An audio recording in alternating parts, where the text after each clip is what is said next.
నమస్తే, welcome to reality check. ప్రస్తుతం మనతో పాటు ఉన్నారు కాంగ్రెస్ పార్టీ సీనియర్ నాయకులు అంబటి రామకృష్ణ గారు. సార్ నమస్తే అండి. నమస్తే మేడం. రామకృష్ణ గారు, అమెరికా విధించిన 50% టారిఫ్ల సంగతి మనందరికీ తెలిసింది. సో ఇవి అమల్లోకి వచ్చినట్లేనా, ఏమంటారు? నిన్న మార్నింగ్ 9:30 నుంచి ఇది అమల్లోకి వచ్చింది. వాళ్ళు దాన్ని ఒక సర్క్యులర్ కూడా ఇష్యూ చేశారు. సో 50% టారిఫ్స్, 50% అంటే సుంకాలతో పాటు ఉన్న సుంకాలకి అదనంగా మళ్ళీ ఒక 50% సుంకాలు విధిస్తాము అని చెప్పి వాళ్ళు చెప్పినప్పుడు గతం 2-3 సార్లు హెచ్చరించడం జరిగింది. నిన్న మార్నింగ్ నుంచి దాన్ని అమల్లోకి తీసుకురావడం జరిగింది. ఓకే, సో ఇక నిన్న మనకి నోటీస్ కూడా వచ్చింది. నోటీసులో ఏముంది, ఏం చెప్తుంది నోటీస్?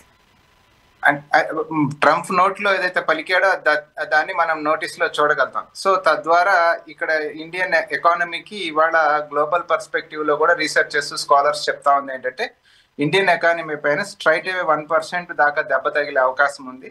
ఏడాదికి 2,17,000 కోట్ల రూపాయల వరకు దాదాపు భారతదేశం నష్టపోయే పరిస్థితి ఉంది అనేది రీసెర్చర్స్ చెప్తా ఉన్నది. ఏది ఆ నోటీస్ లో వాళ్ళు చెప్పిన సుంకాలు విధించే దీన్ని బట్టి మనం చెక్ చేసుకున్నప్పుడు అవి సరాసరిగా దాదాపు ఒక 10 సెక్టార్స్ పైన తీవ్రమైన ప్రభావాన్ని భారతదేశంలో చూపించే అవకాశం కనపడతా ఉంది. ఉదాహరణకి ఆక్వా రంగం కావచ్చు, కాటన్ టెక్స్టైల్ ఫార్మర్స్ కావచ్చు, లేకపోతే డైమండ్స్ జ్యువెలరీ కావచ్చు, ఇట్లా ఒక 10 సెక్టార్స్ మీద దాని యొక్క ప్రత్యక్షమైన ఇంపాక్ట్ పడబోతా ఉంది. తద్వారా దాదాపు 20-30 లక్షల మంది ఉపాధిని కూడా కోల్పోయే అవకాశాలు కనపడతా ఉంది.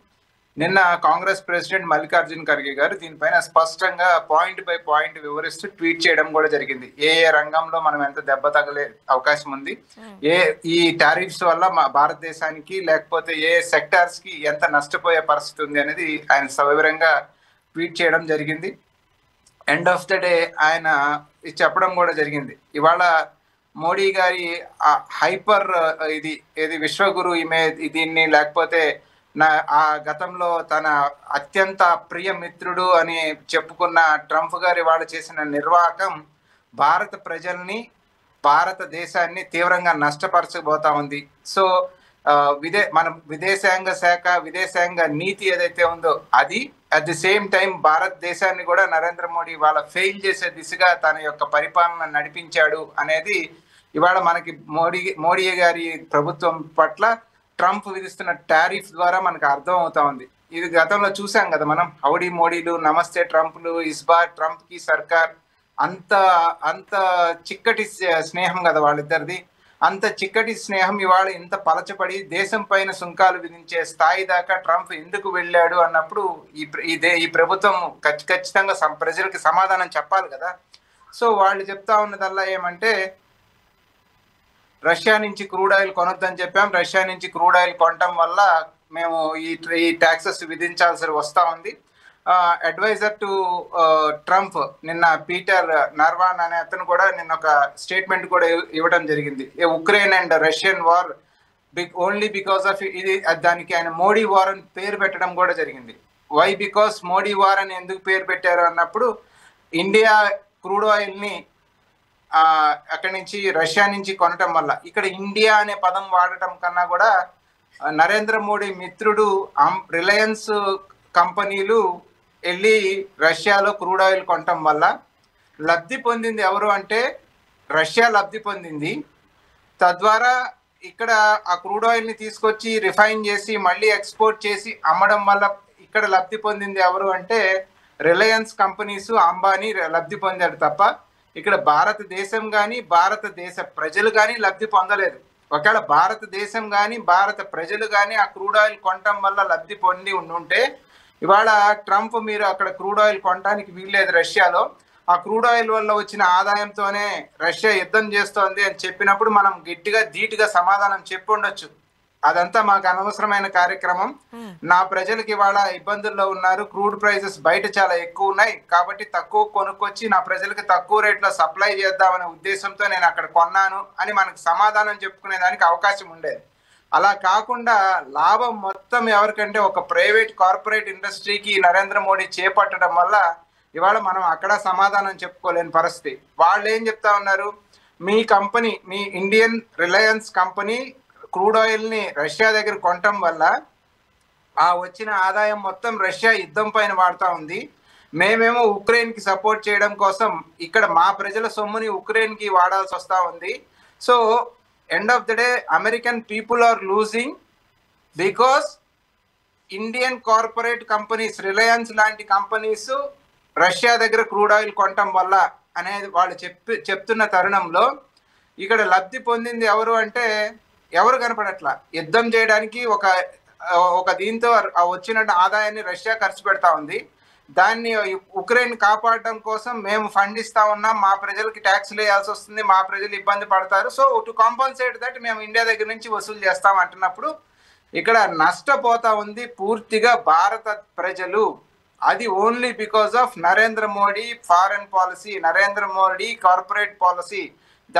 దానివల్ల పూర్తి నష్టం భారత ప్రజలు, భారతదేశం భరించాల్సి వస్తా ఉంది. ఒక్క అంబానీలను పోషించడం కోసం నరేంద్ర మోడీ ఇవాళ భారతదేశాన్ని పణంగా పెట్టాడు అనేది మనం ఇక్కడ అర్థం చేసుకోవాలి. స్వర్ణ గారు, రామకృష్ణ గారు, ఇప్పుడు సీ ఫుడ్కి సంబంధించిన కొంతమందితో కూడా మనం మాట్లాడాము. ఓకే, ఎక్స్పోర్ట్ చేస్తూ ఉన్నారు ఇయర్స్ నుంచి. మరోపక్క టెక్స్టైల్ బిజినెస్ చాలా బాగుంటుందని కూడా మనం వింటూ ఉన్నాము. అలా చాలా రంగాలు ఈ ఎక్స్పోర్ట్ మీద ఆధారపడి బతుకుతున్న వాళ్ళు చాలామంది ఉన్నారు. ఒక టైంలో మంచి లాభాలు ఆర్జించామని కూడా చెప్పిన వాళ్ళు ఉన్నారు. మరి ఇప్పుడు వాళ్ళందరి పరిస్థితి ఏంటంటారు? వాళ్ళందరి పరిస్థితి ఏంటంటే, ఇతను ట్రంప్ ఫిబ్రవరిలో అనుకుంటా బహుశా మోడీ గారు వెళ్ళి ట్రంప్ను కూడా కలిసి వచ్చారు. సో మోడీ గారు వెళ్ళి ట్రంప్ను కలిసి వచ్చిన తర్వాత ఇక్కడ దిక్క ముందే వాళ్ళు అక్కడ మేము సుంకాలను ప్రకటించబోతా ఉన్నాం అని చెప్పి మార్చిలోనో ఎప్పుడో మనకి ఇండికేషన్ ఇవ్వడం జరిగింది. ఆ తర్వాత మళ్ళీ అతను ఏప్రిల్లో ఒకసారి మాట్లాడాడు, కంటిన్యూస్గా అతను మాట్లాడుతూ వస్తూ ఉన్నాడు. సో అటువంటి తరుణంలో అంత క్లోజ్ ఫ్రెండ్ కదా మీకు, ద్వైపాక్షిక సంబంధాలు ఎక్కడ చెడిపోయినాయి, ఎందుకు చెడిపోయినాయి, దాన్ని ఎలా సవరించుకొని భారత ఎక్వా రంగం కావచ్చు, టెక్స్టైల్ ఇండస్ట్రీ కావచ్చు, జెమ్స్ అండ్ జ్యువెలరీ కావచ్చు, నేను డిఫరెంట్ సెక్టార్స్ ఉన్నాయి, రైతులకు సంబంధించి కావచ్చు, ఇవన్నీ ఉన్నాయి కదా, దాన్ని ఎట్లా చేయాలి అనేది కూడా ఆలోచించాలి కదా. సో దీని విషయంగా వచ్చినప్పుడు నిన్న మాజీ RBI governor, famous economist Raghuram Rajan గారు ఒక సూచన చేయడం జరిగింది. సో ఏ సెక్టార్స్ అయితే ఇప్పుడు దెబ్బతినే అవకాశం ఉందో, ఏ సెక్టార్స్ అయితే నష్టపోతా ఉన్నాయో వాటిని కొంత కాంపన్సేట్ చేయాల్సి ఉంది. ఆ కాంపన్సేషన్ ఎక్కడి నుంచి చేయాలి అంటే ఈ దాదాపు 4-5 సంవత్సరాలుగా క్రూడ్ ఆయిల్ ఎక్కడి నుంచి అధికంగా మనం కొంటా ఉన్నాము, ఏ కార్పొరేట్ కంపెనీస్ అయితే అధికంగా కొని అధిక లాభాలు చేకూర్చుకున్నాయో వాళ్ళ దగ్గర నుంచి కొంత తీసుకొని ఈ రంగాలు దెబ్బతిన్న రంగాలను ఆదుకోవాల్సిన అవసరం ఉంది. అలా కొంత కాంపన్సేట్ చేయొచ్చు అని కొంతమంది నోబెల్ ఎకనామిస్టులు లేకపోతే రఘురామ్ రాజన్ లాంటి మాజీ ఆర్బీఐ గవర్నర్లు వీళ్ళు సూచన చేయడం జరుగుతూ ఉంది. అయితే నరేంద్ర మోడీ ప్రభుత్వం అంబానీల దగ్గర నుంచి, ఆదానీల దగ్గర నుంచి వసూలు తీసుకొని సామాన్యులకి ఇచ్చే ఆలోచన దృక్పథంతో ఉంటే అసలు ఈ దేశం ఈ రోజు ఈ పరిస్థితికి ఈ చర్చను మనం చేపట్టాల్సిన అవసరం కూడా ఉండదు. అతను ఏకైక లక్ష్యం ఆదానీల్ని, అంబానీల్ని మాక్సిమం ఎంత పెంచాలో అంత పెంచడం, తద్వారా వాళ్ళు ఇచ్చే ఫండ్స్ ద్వారా ఎలక్షన్లు చేసుకోవడం, వెళ్ళి కుర్చీలో కూర్చునడం తప్ప కంట్రీ యాజ్ ఎ ఇంట్రెస్ట్ ఉండుంటే మనం ఈ రోజు ఈ చర్చ చేపట్టాల్సిన అవసరం కూడా ఉండేది కాదేమో స్వర్ణ గారు. అండ్ కొంతమంది నిపుణులతో మాట్లాడినప్పుడు ఈ టారిఫ్స్ వల్ల మనకేం పెద్ద నష్టం అయితే ఉండదు అని కూడా చెబుతున్నారు. మరి నిజంగానే లేదంటారా? మరి ఎంతమంది దీనిపై ఎఫెక్ట్ అయ్యే అవకాశం ఉంది అని కూడా మాట్లాడుతున్నారు కదా. నాకు తెలిసి అంటే ఏదైనా మోడీని పూర్తిగా వెనకేసుకొద్దాం అనే ఉద్దేశంతో, లేకపోతే ఏం జరగలేదు, ఇబ్బంది ఏం లేదు అనే ఒక బొంకే కార్యక్రమంలో మాట్లాడే ఉద్దేశం అయ్యేట తప్ప సరాసరి 1% జీడిపి పడిపోయే పరిస్థితి ఉంది. 2,17,2,20,000 కోట్లు భారతదేశం నష్టపడతా ఉంది అన్నప్పుడు ఆ నష్టం ఎవరు పోతున్నట్టు? ఈ రంగాల్లో ఉన్న వాళ్ళే నష్టపోతున్నట్టు కదా. సో టారిఫ్ వల్ల నష్టం లేదు అని ఎవరన్నా చెప్పారు అంటే మాత్రం వాళ్ళు ఖచ్చితంగా మోడీ ఫేస్ సేవింగ్ కార్యక్రమాన్ని తీసుకొని మోడీని కాపాడేదానికే తప్ప, మోడీ ఫెయిల్యూర్స్ ని కప్పిపుచ్చేదానికి చేసే కార్యక్రమమే తప్ప, డెఫినెట్ గా ఇన్ డీటెయిల్డ్ డేటా ఇచ్చారు కదా వరల్డ్ ఎకనామిక్ ఫార్మ్స్ లో. పెద్ద పెద్ద ఎకనామిక్ శాస్త్రవేత్తలు ఎవరైతే ఉంటారో వాళ్ళు మొత్తం డేటా ఇస్తున్నారు. ఈ రంగంలో ఇంత నష్టపోతారు, ఈ రంగంలో ఇన్ని లక్షల మంది ఉద్యోగాలు కోల్పోతారు, భారతదేశానికి ఇంత నష్టం జరగబోతా ఉంది అని స్పష్టంగా టారిఫ్లతో నష్టపోయే ఉద్దేశం ప్రసక్తే లేదు, టారిఫ్లతో మనం నష్టపోము అనుకున్నప్పుడు రమ్మనండి నిర్మలా సీతారామన్ గారినో ప్రధానమంత్రినో కూర్చొని ప్రశ్న అడ్రస్ చేసి, ఇదిగో వయా ఇంత ఎక్స్పోర్ట్, ఇండియన్ ఎక్స్పోర్ట్స్ అమెరికాకి ఇంత ఎక్స్పోర్ట్స్ చేసేవాళ్ళం, వీళ్ళు ఇంత టారిఫ్స్ విధించడం వల్ల మన పైన ఇంత అదనం భారం పడతా ఉంది, ఈవెన్ దెన్ మనం ఇది మొత్తం సస్టైన్ అయ్యి కాంపన్సేట్ చేసి ఏ రకమైన నష్టం జరిగే భారతదేశానికి నష్టం జరిగే అవకాశమే లేదు. మేము ఇతర మార్గాలను వెతికాము, ఈ ఎక్స్పోర్ట్స్ మొత్తాన్ని ఆ కంట్రీస్ పంపిస్తాము అని వచ్చి ఒక ప్రెస్ మీట్ పెట్టి ప్రజల్లో ధైర్యాన్ని ఇచ్చి నిజంగా వాస్తవంగా నష్టాలు లేకుండా చేసే కార్యక్రమం. ఆల్రెడీ టెక్స్టైల్ ఇండస్ట్రీస్ మనకి సూరత్ లాంటి చోట్ల మూసేయడం జరిగింది. ఇప్పటికే దాదాపు 5 లక్షల మంది ఉద్యోగాలు కోల్పోవడం జరిగింది. ఈ టారిఫ్ స్టార్ట్ అవుతున్నాయి అనేటప్పటికీ ఆల్రెడీ ఎంఎస్ఎంఈలు క్లోజర్ స్టార్ట్ అయిపోయినాయి. సో ఎవరైనా కానీ ఈ సుంకాల వల్ల నష్టం లేదు, సుంకాల వల్ల నష్టం జరగదు అన్నప్పుడు అసలు సుంకం విధించాల్సిన పని అతనికి ఏమొచ్చింది? దాని గురించి బాధపడాల్సిన పని ఏముంది? సో ఇదంతా కూడా మోడీ ఫేస్ సేవింగ్ కోసం ఎవరన్నా ఒక తప్పుదో పట్టించే స్టేట్మెంట్స్ ఎవరన్నా ఇస్తే కూడా అదంతా రాంగ్ నరేషన్. ఖచ్చితంగా భారతదేశానికి ఈ సుంకాల వల్ల దెబ్బ తగలబోతా ఉంది. ఇది మొత్తం కూడా మోడీ చేసి పెట్టిన ఒక బాధాకరమైన విషయం. దీన్ని సరిదిద్దాల్సిన బాధ్యత ఈరోజు కేంద్ర ప్రభుత్వం పైన ఉంది.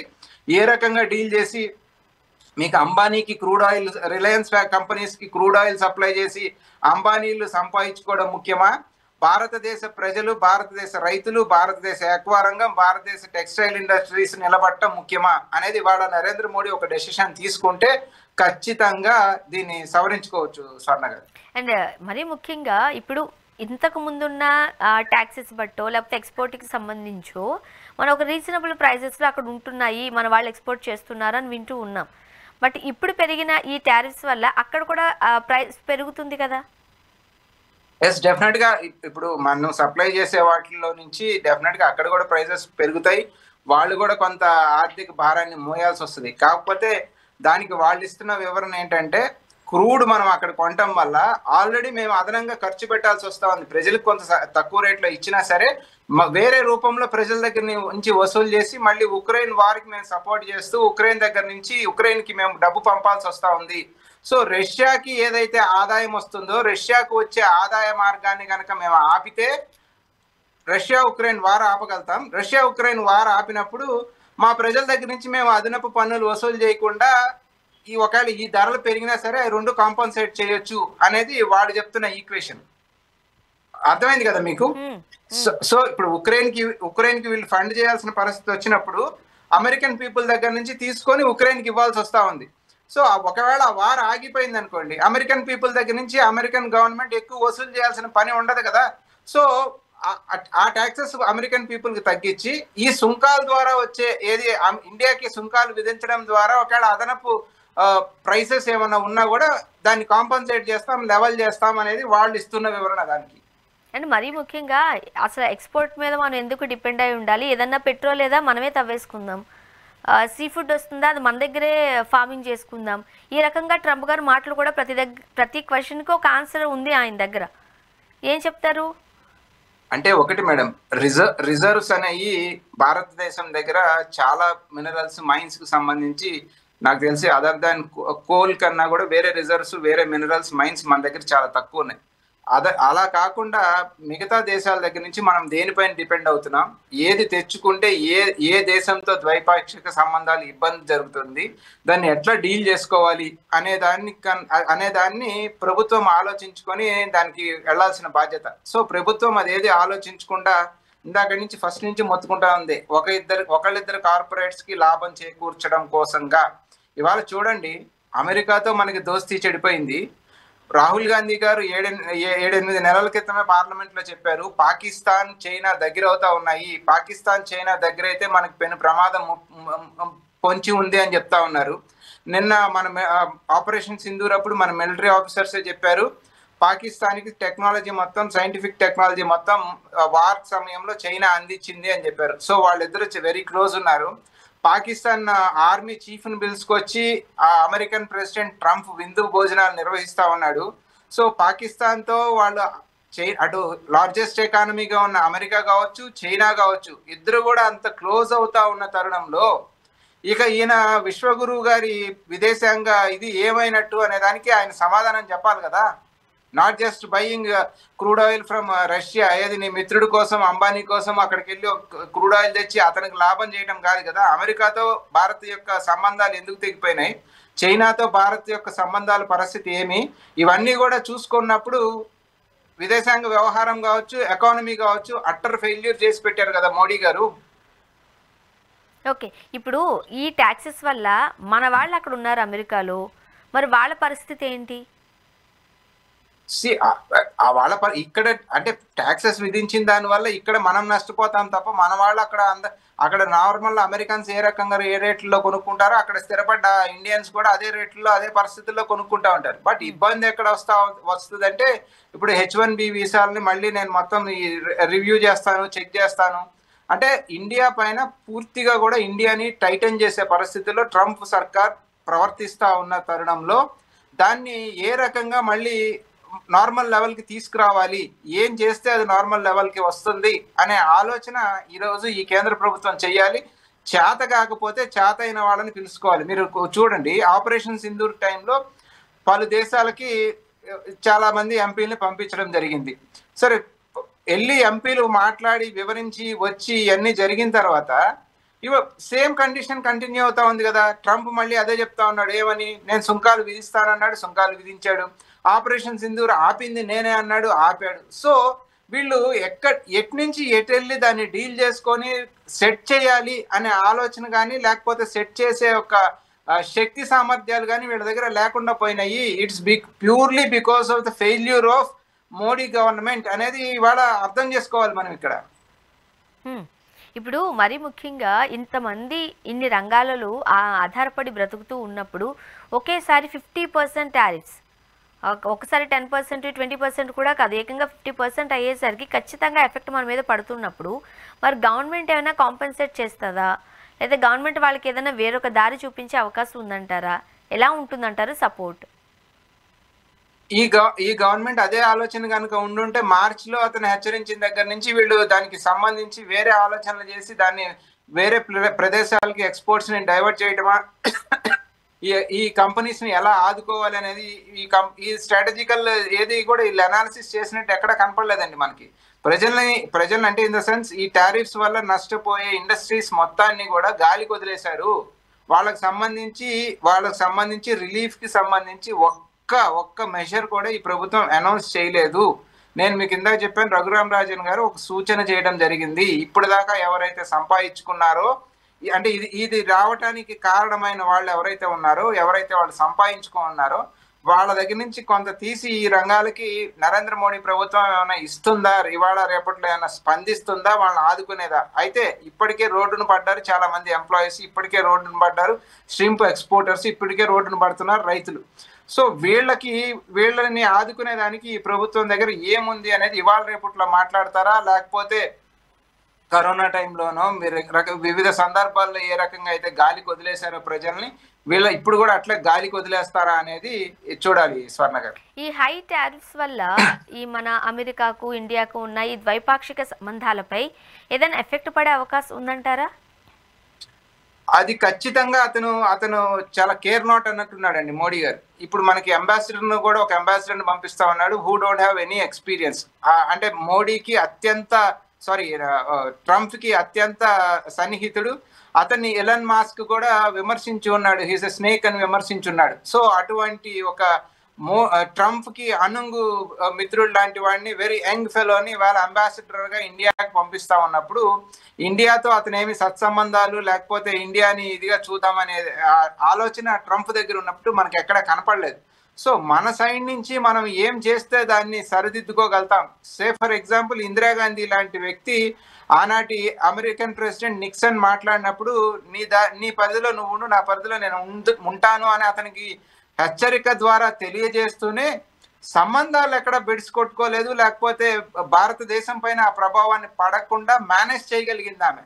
సో ఆ తెలివితేటలు, ఆ మేనేజ్ చేసే శక్తి ఇవాళ ఈ ప్రధానికి లోపించడం వల్ల భారత ప్రజలు ఖచ్చితంగా దెబ్బతిని నష్టపోయే ఇది పరిస్థితి అయితే కనపడతా ఉంది స్వర్ణ గారు. కానీ మనం ఒకటి ఆలోచించినట్లయితే హైదరాబాద్లో ట్రంప్ బిజినెస్ ఉంది, టవర్స్ ఉన్నాయి, పేర్లు కూడా పెట్టారు ట్రంప్ అని.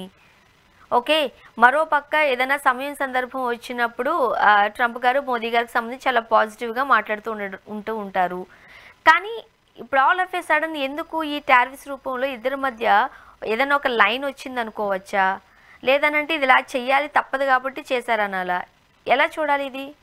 ట్రంప్ మోడీని ఎక్కడ పొగిడాడో నేనైతే చూడలేదు, కానీ మోడీ గారు మాత్రం ట్రంప్ని విపరీతంగా పొగిడారు. అతను కొంచెం దూరంగా నిలబడ్డా ఇతని దగ్గరికి వెళ్ళి అతన్ని కౌగిలించుకుని అతనికి ముద్దులాడే కార్యక్రమాన్ని మోడీ గారు అనుక్షణం చేస్తా వచ్చారు. కానీ ట్రంప్ అంత ముద్దులాడినట్టు నాకు ఎక్కడ కనపడలా మోడీని. సరే, ఇది పక్కన పెడితే బిజినెసెస్ డిఫరెంట్ కంట్రీస్లో డిఫరెంట్ కార్పొరేట్స్ ఉంటాయండి. ఇక్కడ హైదరాబాద్లో ఉండేవండి, ఇండియాలో ఉండేవండి, ఎక్కడన్నా ఉండేవండి. కానీ అదే విధంగా చూసుకుంటే మన కార్పొరేట్స్ బిజినెస్లు కూడా అమెరికాలో చాలా ఉన్నాయి. మన మన మన ఫార్మసీ రంగం కానీ, లేకపోతే ఆదాని బిజినెస్లు కానీ, అంబానీ బిజినెస్లు కానీ అమెరికాలో చాలా ఉన్నాయి. అట్లా వ్యక్తిగతంగా 1-on-1 వెళ్ళి చూసుకునే పరిస్థితి అయితే మళ్ళీ అట్లా కూడా నష్టం మనకే ఎక్కువ జరిగే పరిస్థితి ఉంది. ఏది ఏమైనప్పటికీ ఈ ప్రభుత్వం అయితే ఒక ఆలోచన కానీ, లేకపోతే ఒక విచక్షణ కానీ, ఒక ధైర్యాన్ని కానీ మూడింటిని కోల్పోయిందని చెప్పాలి. ఎందుకంటే వియత్నాం లాంటి చిన్న కంట్రీ, లేకపోతే కెనడా లాంటి కంట్రీ, బ్రెజిల్ లాంటి కంట్రీ కూడా ట్రంప్ టారిఫ్లు విధిస్తానంటే వాళ్ళు ఎక్కడ జంకలా భయపడలా. రా చూసుకుందాం, నువ్వు విధిస్తే మేము విధిస్తాం అన్నట్టుగా మాట్లాడారు తప్ప ఈ రోజు భారత ప్రధాని కనీసం నోట్లో నుంచి ట్రంప్ పేరు తీసే ధైర్యం చేయలేకపోతా ఉన్నాడు, అమెరికా పేరు తీసే ధైర్యం చేయలేకపోతా ఉన్నాడు. సో అటువంటి పరిస్థితుల్లో మనం ఎంత మనల్ని అతను ఎంత అవమానానికి నరేంద్ర మోడీ భారతదేశాన్ని, భారత ప్రజల్ని నరేంద్ర మోడీ ఎంత అవమానానికి గురి చేస్తా ఉన్నాడో అనేది ఇక్కడ అర్థం చేసుకోవాలి. So he needs some guts and he needs some vision. So అవి రెండు లోపించినాయి కాబట్టే ఈరోజు మనం ఇవన్నీ చర్చించుకోవాల్సి వస్తూ ఉంది. ఈరోజు భారతదేశం ఇవన్నీ భరించాల్సిన పరిస్థితి ఉత్పన్నమైంది. స్వర్ణ గారు, సార్ ఇప్పుడు ఇన్ని జరుగుతున్న నేపథ్యంలో ప్రధానమంత్రి గారు చైనా వెళ్ళడం, మరోపక్క పుతిన్ గారు ఇండియాకు రావడం ఎలా చూడాలంటారు? ప్రధానమంత్రి చైనా వెళ్ళినా, లేకపోతే అంతకుముందు చైనా ప్రెసిడెంట్ ఇండియా వచ్చినప్పుడు ప్రధానమంత్రిని ఆయన ఉయ్యాలు ఊపినా, లేకపోతే ఇంతకుముందు చైనా ప్రెసిడెంట్ ఇండియా వచ్చినప్పుడు ప్రధానమంత్రి స్ట్రా వేసి కొబ్బరి బొండం అందించినా, ఏం చేసినా now China is with Pakistan, China is with Sri Lanka, China is with Bangladesh. మన నైబరింగ్ కంట్రీస్ అన్నిటితో చైనా భారతదేశానికి వ్యతిరేకంగా ఒక నెట్వర్క్ ని బిల్డ్ చేస్తా ఉంది. మనం వెళ్ళి అక్కడ సాగిలా పట్టమే తప్ప ఇన్ఫాక్ట్ ఈ టారిఫ్స్ వల్ల చైనా లబ్ధి పొందిపోతా ఉంది మళ్ళీ. సో చైనా లబ్ధి పొందే పరిస్థితుల్లో మనం ఎంత వెళ్ళి బతిమాలి భంగపడినా కూడా అతను ఎందుకు మనకి ఇదవుతాడు? మొన్న వెళ్ళి జయశంకర్ గాల్వాన్లో మన సైనికుల్ని చంపేసినప్పుడు మేము టిక్ టాక్లు బ్యాన్ చేసాం, బ్యాన్ చేసాం, బ్యాన్ చేసాం అన్నారు. ఇవాళ మళ్ళీ ప్రధానే చెప్తా ఉన్నాడు మన మేజర్ ఇంపోర్ట్స్ మొత్తం చైనా నుంచే వస్తా ఉన్నాయి, మన పూజ గదులు దేవుళ్ళ దగ్గర నుంచి కుంకుమ దాకా కూడా మనం అన్ని చైనా నుంచి ఇంపోర్ట్ చేసుకుంటున్నాం, స్వదేశీని వాడండి అని మళ్ళీ ఈ ప్రధానే చెప్తాడు. అంటే తన స్వదేశీ ఉద్యమం ఫెయిల్ అయింది, చైనా నుంచి దిగుమతులు ఆపలేకపోయారు, గాల్వాన్లో చనిపోయిన వాళ్ళ యొక్క వాళ్ళ బాధని తీర్చలేకపోయాం. మీరు name any country, Narendra Modi తిరిగి వచ్చిన దేశాలు, యు నేమ్ ఎనీ కంట్రీ, మన ద్వైపాక్షిక సంబంధాలు అతని వల్ల మెరుగుపడ్డాయి అనేది ఎక్కడా కనపడట్లా. సో ఓకే, పుటిన్ వస్తే రావచ్చు, because he's doing trade with India, అతను బాగా లబ్ధి పొందుతా ఉన్నాడు, ఆ దేశానికి లాభం వస్తూ ఉంది. ఇక్కడ రిలయన్స్ అంబానీ లబ్ధి పొందుతా ఉన్నాడు నరేంద్ర మోడీ దయ వల్ల. కాబట్టి పుతిన్ వచ్చి మాట్లాడితే మాట్లాడొచ్చా, కానీ అవతల చైనా మనకి అగెనెస్ట్ గా పనిచేస్తా ఉంది, అమెరికా అగెనెస్ట్ గా పనిచేస్తా ఉంది, ఇద్దరికి మధ్యలో ఆపరేటర్ గా పాకిస్తాన్ మంచిగా అండగా దొరికింది. So end of the day his foreign policy is a failure. చూద్దాం sir. Thank you so much అండి, మీ అభిప్రాయాలు పంచుకున్నారు రామకృష్ణ గారు. థ్యాంక్ యూ సో మచ్ అండి. ఇది వాళ్ళ రియాలిటీ చెక్. Stay tuned.